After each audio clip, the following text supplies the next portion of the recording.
sommes présentement à Ziguinchor. C'est vrai que ONAS est présent à Ziguinchor depuis 2017. Donc depuis 2017, il y a eu des acquis, il y a eu des réalisations. Dans le cadre d'un projet, du projet de sécurisation eau et assainissement, il y a eu des travaux qui ont été exécutés ici à Ziguinchor. C'est dans le cadre de l'eau 1, parce que ce projet est scindé en deux lots, le lot 1 et le lot 2.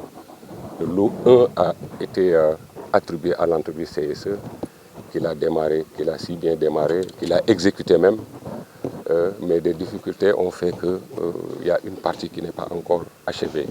Et nous sommes là aujourd'hui justement pour essayer de trouver les voies et moyens pour achever ces travaux et ensuite entamer le lot 2. Le lot 2 justement, où il était question de la construction de la station d'épuration. Le marché a été attribué, l'avance de démarrage même développée, l'entreprise est sur place, le bureau de contrôle est sur place. Donc toutes les conditions sont actuellement réunies pour le démarrage du lot 2.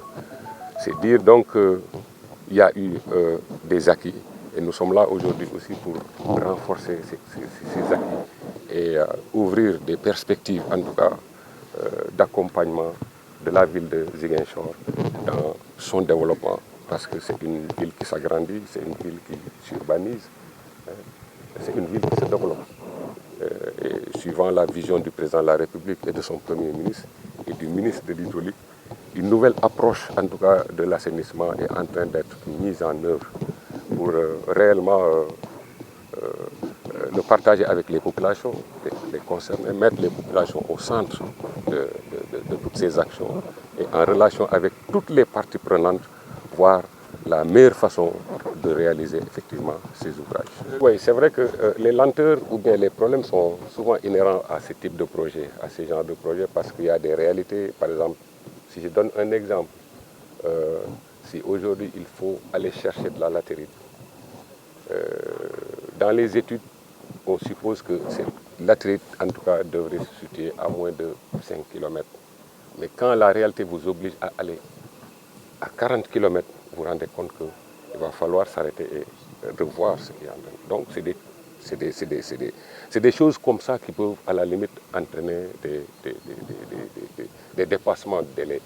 Mais nous sommes conscients de ça et c'est pourquoi nous sommes venus, nous sommes ici présentement pour discuter, échanger avec toutes les parties prenantes. Parce que de mon point de vue, c'est extrêmement essentiel. Il ne faut pas oublier une seule partie.